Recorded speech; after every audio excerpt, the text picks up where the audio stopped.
Masih atas pertanyaan yang bagus, tetapi kurang akurat. Saya akan jelaskan.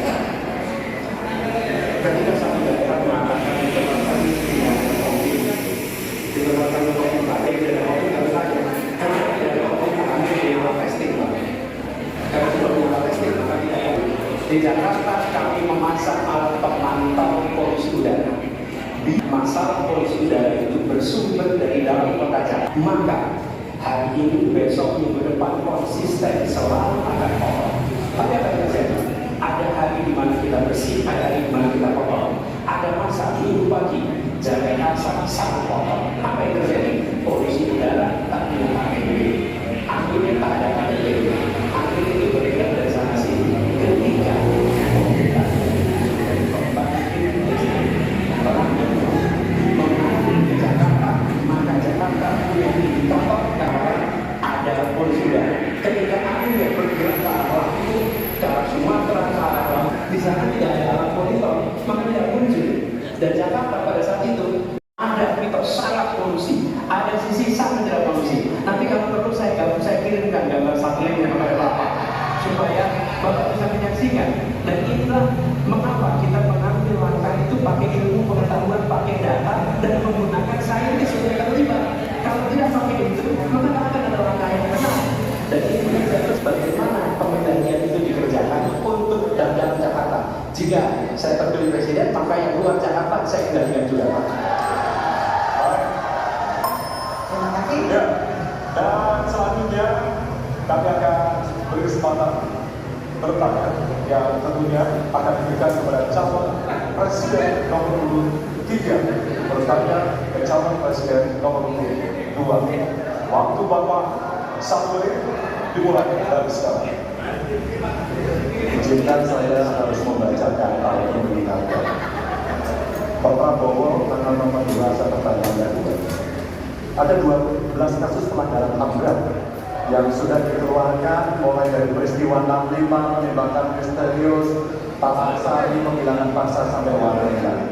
Dan saya ingatkan tahun 2009 DPR sudah mengeluarkan 4 rekomendasi pada saat itu pada Presiden. Satu, membentuk pengadilan HAM ad hoc. Yang kedua, menemukan 13 korban penghilangan paksa. Yang keempat, memberikan kompensasi dan pemulihan. Dan yang keempat, meratifikasi konvensi anti penghilangan. Pertanyaan kedua, di luar sana menunggu banyak ibu-ibu, apakah Bapak bisa membantu menemukan di mana ibunya yang hilang agar mereka bisa bersiaga?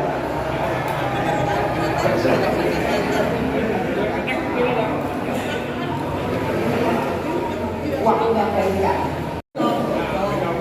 Dari sekian tahun lalu, dan masalah ini ditangani justru oleh wakil presiden Anda.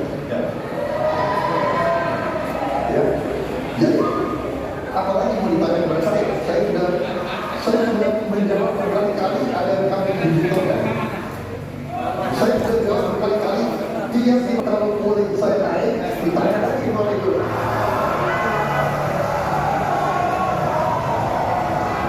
Bapak tahu datanya, Bapak tanya ke Kapolda, tahun ini berapa orang hilang di sana? Tahun ini, ya, ada mayat yang ditemukan beberapa hari lalu dan sebagainya. Kamu mau masyarakat dari ya, jadi saya tadi katakan, saya merasa bahwa saya yang sangat keras menggerak hak manusia. Nyatanya orang-orang yang dulu ditahan takut yang katanya saya culik, sekarang ada di pihak saya membela saya, saudara kalian.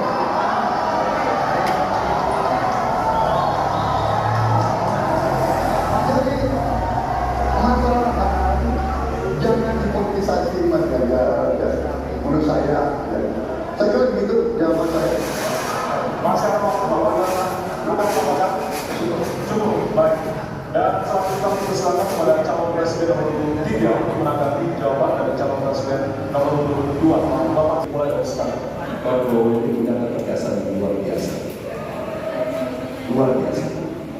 Tapi sayang pada 2 jabatan ini sama sekali tidak senang. Karena pertanyaan saya sebenarnya satu, apakah kalau Presiden akan memberikan dukungan? Pertanyaan nomor kedua, apakah Bapak bisa menemukan, menunjukkan, membantu pada keluarga agar kemudian mereka bisa bersiaran? Dua ini sama-sama tidak dijawab. Maka kalau kemudian saya boleh meminta, kalau saya jadi presiden, Pak, saya akan bereskan ini, Pak, agar kemudian dalam kontestasi pilpres berikutnya ini tidak akan muncul lagi, karena presiden yang tegas menuntaskan pekerjaan itu pada eranya. Terima kasih. Waktunya Bapak? Cukup. Baik, kita berikan kesempatan kepada Saudara Nomor Kedua untuk menanggapi tanggapan dari Saudara Nomor 3. Waktunya 1 menit dari sekarang.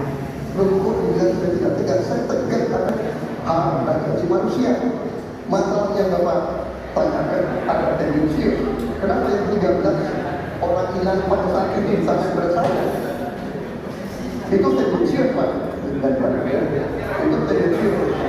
Nah, wakil Bapak yang mengurus ini selama ini, jadi kalau memang keputusannya mengatakan pengadilan hak, kita ada beliau kenal dan masalah.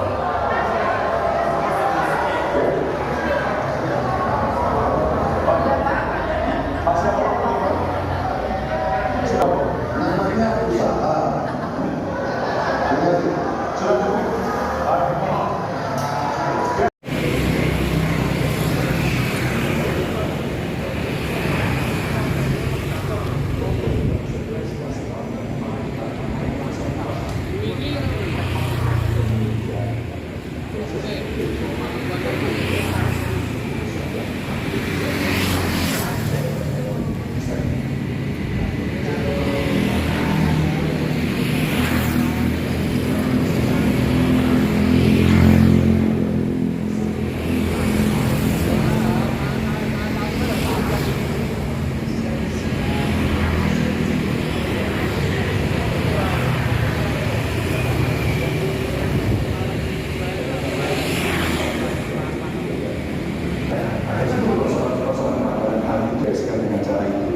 Sehingga pansanya akan maju dan tidak akan kemudian berpikir mundur karena persoalan-persoalan tidak akan dituntaskan.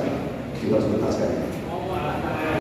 Negara yang memiliki demokrasi dengan segala kekurangan, kita bersyukur memiliki telah membantu menambahkan kemajuan kita.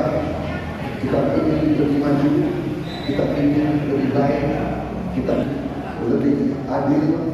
Kita ingin hilangkan kemiskinan dan kita ingin hilangkan korupsi. Tapi sungguh kita berakhir Indonesia akan maju. Negara. Terima kasih. Terima kasih. Presiden nomor 3 Bapak Ganjar Pranowo adalah 2 dimulai dari sekarang. Terima kasih. Ini panggilan sejarah baru. Ganjar seorang anak polisi berpangkat tidak tinggi, bertugas di kecamatan. Pak Mahfud, bapaknya pegawai kecamatan. Kalau kita berada pada momentum yang sama, kami dan Pak Mahfud ini adalah orang kecil yang kalau bapaknya rapat kira-kira anggota Forkom Puncak, kemudian dari level kecamatan. Kami telah terbiasa mencoba mendengarkan keluh kesah rakyat. Panggilan sejarah inilah yang kemudian juga kita klasifikasi dari persoalan yang muncul. Bagaimana kita memberikan afirmasi pada kelompok rentan, ada kelompok perempuan yang disabilitas, anak-anak, termasuk anak. Mereka butuh perhatian yang lebih. Maka inilah cara kita membangun melibatkan mereka tanpa meninggalkan mereka atau memenuhi anak.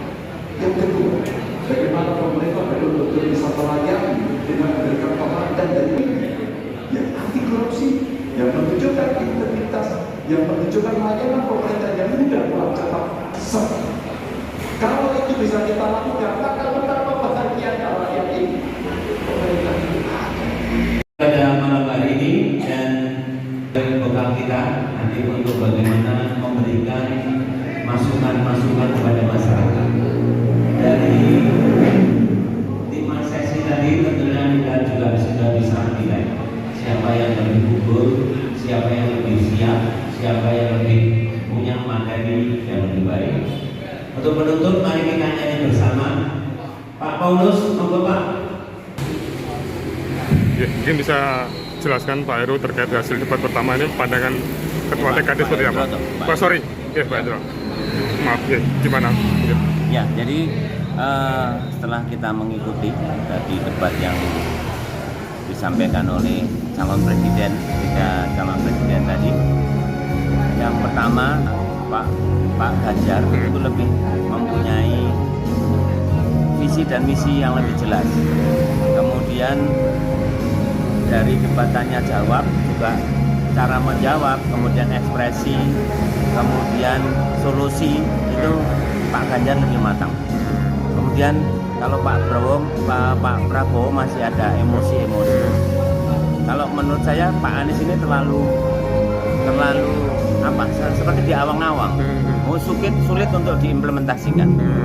Nah, sehingga pilihan kami tetap Pak Ganjar ini nanti yang terbaik untuk menjadi presiden. Sedikit merefresh ke belakang, kemarin juga hasil survei Pak Ganjar kan masih di bawah 02 itu, nanti ke depan dari TKD sendiri seperti apa untuk meningkatkan? Ya, jadi kalau kita sementara ini kalau untuk survei itu sudah istilahnya ya tidak kita kesampingkan, tapi bahwa survei itu bisa dibuat seperti itu. Jadi ibaratnya kalau kita nyetel TV, kita bisa menghidupkan, bisa mematikan, bisa mengecilkan, bisa membesarkan, tergantung bagaimana yang punya TV. Nah, seperti itu aja. Jadi ibaratnya itu.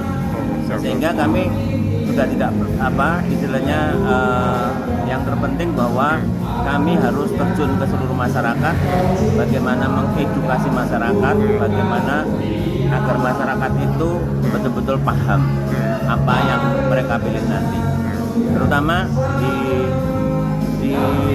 pemilih milenial dan apa itu generasi Gen Z ini, ya itu kita ingatkan lewat orang tuanya, lewat bapaknya, lewat ibunya, gitu, sehingga tidak terpaku dengan gadget yang mereka pakai, sehingga mereka tidak peduli, karena suara mereka itu sangat penting untuk 5 tahun ke depan Indonesia ini. Untuk hari ini diikuti siapa saja Pak? Ini ada dari DPC, kemudian dari relawan, kemudian kita dari tim pemenangan cabang hadir.